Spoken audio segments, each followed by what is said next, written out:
கர்த்தருடைய பரிசுத்த நாமம் மகிமைப்படுவதாக. இந்த நாளிலும் கர்த்தர் நம்மை அவருக்குள் பலப்படுத்தும்படியாய் நமக்கு தருகிற வார்த்தை சங்கீதம் 81வது அதிகாரம் அதனுடைய 11வது வசனம். என் ஜனமோ என் சத்தத்துக்கு செவி கொடுக்கவில்லை, இஸ்ரவேல் என்னை விரும்பவில்லை. கர்த்தருடைய பரிசுத்த நாமம் மகிமைப்படுவதாக. இந்த வசனத்தை கொண்டுதான் தேவன் தேவஜனங்களாகிய நம்மை இன்று அவருக்குள் எச்சரித்து உணர்த்துகிறார். நம்முடைய வாழ்க்கையிலும் ஆவிக்குரிய இஸ்ரவேலர்களாய் தேவனால் ரட்சிப்பின் பாதையில் நடத்தப்பட்டு கர்த்தருடைய வார்த்தையினால் ஒவ்வொரு நாளும் பிழைக்கிற நம்மை பார்த்துதான் தேவன் இந்த வார்த்தையை வேதனையோடு சொல்லுகிறார். இஸ்ரவேலோ என்னை விரும்பவில்லை அப்படின்னு ஆண்டவர் சொல்கிறார். இந்த வசனத்தை வாசிக்கும் பொழுது ஒரு நிமிஷம் நமக்கே தோணும், ஆண்டவரை நாங்கள் உம்மை நேசிக்கிறோமே, உம்மை நேசிக்கிறதின் அடையாளமாய் அநேக காரியங்களை செய்கிறோமே, ஊழியம் செய்கிறோம், எங்களுடைய ஆவிக்குரிய வாழ்க்கையில் இன்னும் அதிகமாய் கர்த்தருக்காக அநேக காரியங்களை செய்கிறோம், அதிகாலையில் எழுந்து ஜெபிக்கிறோம், ஊழிய பாதையில் இன்னும் அதிகமாய் அநேக காரியங்கள் கர்த்தருக்காக செயல்பட நாங்கள் வாஞ்சிக்கிறோம், அதற்கு முயற்சி எடுக்கிறோம், பூமிக்குரிய வாழ்க்கையிலும் கர்த்தருக்கு பிரியமான ஒரு வாழ்க்கை வாழ எங்களை அர்ப்பணிக்கிறோம், அநேகருக்கு உதவி செய்கிறோம். இப்படி அநேக காரியங்கள் நமக்குள்ளே ஒரு கேள்வியாக எழும்பலாம். இந்த காரியங்கள் எல்லாமே ஆண்டவரை நம்ம நேசிக்கிறதுனால நம்ம செய்கிறோம், ஆண்டவரை நம்ம நேசிக்கிறதின் அடையாளமாக இதை வெளிப்படுத்துகிறோம் அப்படின்னு சொல்லி தேவஜனங்களாகிய நாம் நம்முடைய மனதில் நினைத்து கொண்டிருக்கிறோம். ஆனால் ஆண்டவர் சொல்கிறாரு, இஸ்ரவேலோ என்னை விரும்பவில்லைன்னு சொல்கிறாரு. அப்போ நமக்குள்ள ஒரு கேள்வி எழும்பும், ஆண்டவரே அப்போ நான் இவ்வளவு நாள் செய்த இந்த கிரியைகள் உம்மை விரும்புவதின் அடையாளமாக நீர் ஏற்றுக்கொள்ளலையா? அப்போ என்னுடைய இருதயம் உம்மை நேசிக்கிறத நான் இப்படிப்பட்ட காரியத்திலலாம் வெளிப்படுத்துகிறேனே, இதை ஏன் நீங்கள் புரிந்து கொள்ளலை அப்படின்னு சொல்லி ஒரு கேள்வி இதை கேட்குற எல்லாருடைய வாழ்க்கையிலுமே எழும்பும். இந்த வசனத்தை வாசிக்கும் பொழுது அப்படிப்பட்ட ஒரு எண்ணம் நிச்சயமாக ஒரு தேவ பிள்ளைக்குள்ளே எழும்பி இருக்கணும். அதுதான் ஒரு உணர்வுள்ள இருதயம். இந்த நாளிலே ஆண்டவர் தேவஜனங்களாகிய நமக்கு ஒரு காரியத்தை தெளிவுபடுத்துகிறார். அநேக காரியங்களை தேவனை நேசிப்பதினால் நாம் செய்கிறோம் என்று நினைத்து நம்ம செய்கிறோம் தெரியுமா? ஆண்டவரை நான் நேசிக்கிறேன், அதனால் இப்படிப்பட்ட கிரியைகளெல்லாம் வெளிப்படுத்துகிறேன்னு சொல்லி ஆண்டவருக்காக நான் செய்கிறேன்னு சொல்லி அநேக காரியங்கள் நம்ம செய்கிறோம் தெரியுமா? இது எல்லாமே உண்மையாகவே தேவனுடைய பார்வையில் நாம் அவரை நேசிப்பதினால் நாம் வெளிப்படுத்துகிற அடையாளமாய் கர்த்தர் ஏற்றுக்கொண்டாரா? இதை நம்ம என்னைக்காவது யோசிச்சிருக்கோமா? ஆண்டவரை நான் நேசிக்கிறேன், அதனால இந்த காரியங்கள்லாம் நான் செய்கிறேன்னு சொல்லி நாம சில காரியங்களை டிசைட் பண்ணி செய்கிறோம் தெரியுமா? இது எல்லாமே கர்த்தரால் அங்கீகரிக்கப்பட்ட காரியமா? நாம் செய்யும்படியாய் கர்த்தர் இந்த காரியங்களை விரும்பி நம்முடைய வாழ்க்கையில் அவர் செயல்படுத்துகிறாரா? இல்லை நம்ம செய்கிறதுனால அவர் சந்தோஷப்படுறாரா? என் பிள்ளை என்னை நேசிக்கிறதுனால இப்படிப்பட்ட கிரியைகளெல்லாம் செய்கிறான் அப்படின்னு சொல்லி அவர் சந்தோஷப்படுறாரா? அப்படி சந்தோஷப்பட்டா இந்த நாளில் ஏன் தேவஜனங்களாகிய நம்மை பார்த்து அவர் வேதனையோடு இந்த வார்த்தையை சொல்லுகிறார்? இஸ்ரவேலோ என்னை விரும்பவில்லைன்னு அவர் ஏன் சொல்கிறாரு? அப்போ தேவனை நேசிக்கிறதின் அடையாளம் என்ன? அவருடைய பார்வையில், தேவனுடைய பார்வையில் நாம் அவரை நேசிப்பதினால் வெளிப்படுத்துகிற சில நன்மையான சுபாவங்கள் என்ன?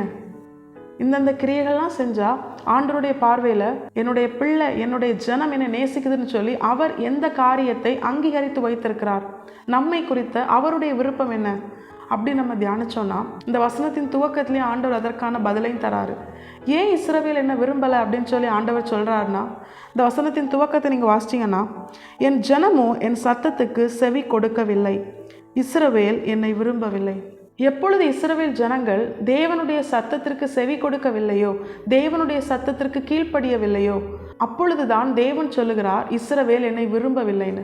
அப்போ எந்த ஒரு ஜனம், எந்த ஒரு ரட்சிக்கப்பட்ட தேவனால் தெரிந்து கொள்ளப்பட்ட தேவ ஜனம், ஆவிக்குரிய இஸ்ரவேலர்களாய் அவரால் தெரிந்து கொள்ளப்பட்ட தேவ ஜனம் எப்பொழுது தேவனுடைய சத்தத்திற்கு செவி கொடுக்கிறதோ அப்பொழுதுதான் அந்த ஜனத்தை பார்த்து தேவன் சொல்லுவார், இது என்னை நேசிக்கிற ஒரு சபை, இது என்னை நேசிக்கிற என்னுடைய ஜனம், இது என்னை நேசிக்கிற என்னுடைய பிள்ளைகள் அப்படின்னு ஆண்டவர் சொல்வார்.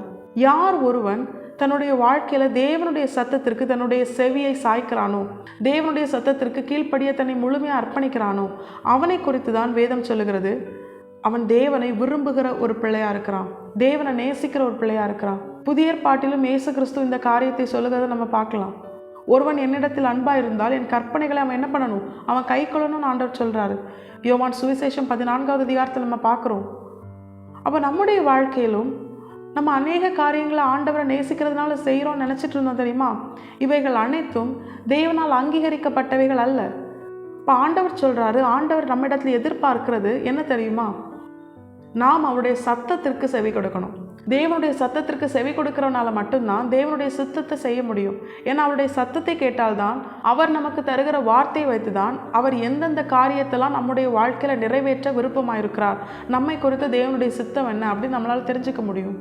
அப்படி தெரிஞ்சுக்கிட்டாதான் தேவனுடைய சித்தத்தை நம்முடைய வாழ்க்கையில் நிறைவேற்ற முடியும். இல்லை நாமவே ஏதாவது ஒன்று நினச்சிட்டு இதெல்லாம் ஆண்டவருக்கு பிரியம் நினச்சிட்டு நம்ம செஞ்சோன்னா எல்லாருடைய வாழ்க்கையில் எல்லாருக்குமே ஒரே மாதிரியான வாழ்க்கை முறை, ஊழிய முறை அப்படின்னு ஆண்டவர் கொடுக்கல. பவுல் தன்னுடைய நிருபத்தில் எழுதும்போது அதை தான் சொல்கிறாரு. ரோமர் 12வது அதிகாரத்தில் நம்ம அதை தான் பார்க்குறோம். நாம் எல்லாருமே தேவனுடைய சரீரத்தின் அவயவங்களாக இருக்கிறோம். ஒவ்வொரு அவயவத்திற்கும் ஒவ்வொரு செயலை, ஒவ்வொரு வேலையை தேவன் நியமித்து வைத்திருக்கிறார். அப்போ நம்மை குறித்த தேவ நோக்கம் என்ன? எல்லாரையுமே ஆசாரியர்களாக தான் ஆண்டவர் அழைத்திருக்கிறாரு. ஆனால் எல்லாருக்கும் ஒரே விதமான ஊழியமா அப்படின்னு கேட்டால் நிச்சயமா இல்லை. நம்மை குறித்த தேவ சித்தம் என்ன, நம்முடைய வாழ்க்கையை குறித்த தேவ நோக்கம் என்ன, தேவனுடைய திட்டம் என்ன அப்படின்னு சொல்லி தெரிஞ்சுக்கிட்டாதான் அதை நம்ம நிறைவேற்ற முடியும். அதுக்கு தான் ஆண்டவர் சொல்கிறாரு, என்னுடைய சத்தத்துக்கு நீ செவி கொடுன்னு சொல்கிறாரு. நீயா மனசில் ஏதாவது ஒன்று நினச்சிட்டு நீ செஞ்சனா, அதை ஆண்டவருடைய சித்தம்னு நீயா நினச்சிக்கிட்டனா தேவன் அதை அங்கீகரிக்க மாட்டார். காயினும் ஆபேலும் ஆராதிக்க போகிறாங்க, 2 பேரும் காணிக்கை செலுத்துகிறாங்க. ஆனால் எது தேவனுக்கு பிரியமான காணிக்கையோ அதை தான் ஆண்டவர் அங்கீகரித்தார். நம்முடைய வாழ்க்கையில் அப்படி தான்.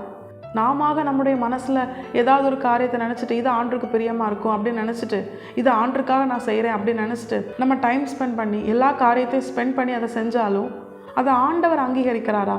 அது ஆண்டருடைய பார்வையில் நாம் அவரை நேசிப்பதின் அடையாளமாக அது இருக்குதா அப்படின்னு நினச்சோன்னா அநேகருடைய வாழ்க்கையில் அது இல்லை. அதனால தான் ஒரு காரியத்தை கர்த்தருக்காக நம்ம செய்கிறோம் அப்படின்னு நினச்சிட்டு நம்ம துவங்கினாலும் அதை நம்மளால் என்ன பண்ண முடியாது, அதை சரியாக நம்மளால் முடிக்க முடியாது. ஆரம்பம் அற்பமாக இருந்தாலும் முடிவு சம்பூர்ணமாக இருக்கும். இதுதான் கர்த்தருடைய தேவ ஜனங்களுக்கு அவர் கொடுக்கிற நம்பிக்கையின், விசுவாசத்தின் வார்த்தை, பலப்படுத்துகிற வார்த்தை. அநேக நேரங்கள்ல ஆரம்பம் ரொம்ப பயங்கரமாக இருக்குது, ஆனால் முடிவு எப்படி இருக்குது அப்படி நம்ம தியானிச்சோன்னா சிலரால் முடிக்க முடியல. கர்த்தருக்காக ஆரம்பித்த அநேக காரியங்களை முடிக்க முடியல. ஏன் தெரியுமா? அது கர்த்தரிடத்துலேருந்து வார்த்தையை பெற்றுக்கொண்டு கர்த்தருடைய சத்தத்திற்கு செவி கொடுத்து அவருடைய சித்தம் என்ன அப்படின்னு அறிந்து கொண்டு செயல்பட்டதா அப்படின்னு பார்த்தோன்னா நிச்சயமாக அப்படி இருக்காது. கர்த்தர் வார்த்தையை தந்து அவர் செயல்படுத்தினாரே ஆனால் அந்த காரியம் தோல்வியில் முடியாது. பஞ்ச காலத்திலும் ஈசாக்குக்கு தேவன் வார்த்தையை கொடுத்து அவனை விதைக்க வைத்தார். கர்த்தரே அவனுக்கு வார்த்தையை கொடுத்தார். அவன் விதைக்கும் பொழுது அதை 100 கர்த்தர் ஆசீர்வதித்தார். ஆரம்பம் அற்பமாக தான் இருந்தது, பஞ்ச காலம்தான். ஆனால் முடிவிலே 100 ஆசீர்வாதத்தை ஈசாக்குக்கு தேவன் கொடுத்தார். இதுதான் கர்த்தருடைய வார்த்தைக்கு செவிசாய்த்து நாம் அவரை விரும்புவதின் அடையாளமாய் அவருடைய வார்த்தைக்கு கீழ்ப்படிந்து நம்மை அவரிடத்தில் அர்ப்பணித்து வாழ்கிற வாழ்க்கையின் அடையாளம். இதுதான் அவரை நேசிக்கிற பிள்ளைகளின் அடையாளம். கர்த்தர் இன்றும் நம்மை பார்த்து அவர் வேதனைப்பட்டு சொல்லுகிற காரியம் இதுதான். நீ என்னுடைய சத்தத்திற்கு செவி கொடு, என்னுடைய சத்தத்திற்கு கீழ்ப்படி. அப்பொழுதுதான் உன் வாழ்க்கையில் நான் வைத்திருக்கிற திட்டம், சித்தம் என்னன்னு உனக்கு தெரியும். அதை நீ நிறைவேற்றினால்தான் பவுலை போல உன்னாலும் சொல்ல முடியும், நல்ல போராட்டத்தை போராடினேன், ஓட்டத்தை முடித்தேன், விசுவாசத்தை காத்து கொண்டேன், இது முதல் நீதியின் கிரீடம் எனக்காக வைக்கப்பட்டிருக்கிறது. அந்த நிச்சயம் அப்பொழுதுதான் நம்முடைய வாழ்க்கையில் நமக்கு வரும். இந்த நாளிலும் தேவஜனங்களாகிய நம்மை பார்த்து கர்த்தர் கண்டித்து உணர்த்துவதும் அதுதான். நாம மனமும் மாமிசம் விரும்புகிற பிரகாரம் எதையாவது ஒன்று செஞ்சுட்டு ஆண்டவரை நான் நேசிக்கிறதுனால இதை செய்கிறேன்னு சொல்லி நம்மை நாமே வஞ்சிக்கிற, ஏமாற்றுகிற கூட்டத்தில் இல்லாமல் தேவ சித்தம் என்ன அப்படின்னு அறிந்து கொண்டு தேவனுடைய சத்தத்திற்கு கீழ்ப்படிந்து அவருடைய சத்தத்திற்கு செவி கொடுத்து அதற்கு கீழ்ப்படிந்து நாம் அவருடைய சித்தத்திற்கு நம்மை ஒப்பு கொடுத்து அவருடைய சித்தம் செய்ய நாம் செயல்படும் பொழுது கர்த்தர் நம்மை பார்த்தும் சாட்சி கொடுப்பார். என்ன தெரியுமா? இது என்னை விரும்புகிற தேவ பிள்ளை, இது என்னை நேசிக்கிற ஜனம், இது என்னை நேசிக்கிற குடும்பம் அப்படின்னு சொல்லி நம்மை பார்த்தும் தேவன் சாட்சி கொடுப்பது அதிக நிச்சயம். கர்த்தர் இந்த வசனத்தின்படியே நாம் நம்முடைய வாழ்க்கையில கர்த்தருடைய சத்தத்திற்கு செவி கொடுத்து கீழ்ப்படிந்து அவருடைய சித்தம் நிறைவேற்றுகிற தேவஜனங்களாய், அவரை நேசிக்கிற, அவரை விரும்புகிற தேவஜனங்களாய், அவரிடத்திலிருந்து சாட்சி பெறத்தக்கதாய் அவருடைய சித்தம் செய்ய அவருடைய பாதத்தில் நம்மை அர்ப்பணிப்போம். கர்த்தர் இந்த வசனத்தின்படியே நம்மை ஆசீர்வதித்து வழி நடத்துவாராக. கர்த்தருடைய பரிசுத்த நாமம் மட்டுமே மகிமைப்படுவதாக. மாரநாதா, இயேசு வருகிறார். ஆயத்தமாகவும் பிரயாயத்தப்படுத்துவோம். ஆமென்.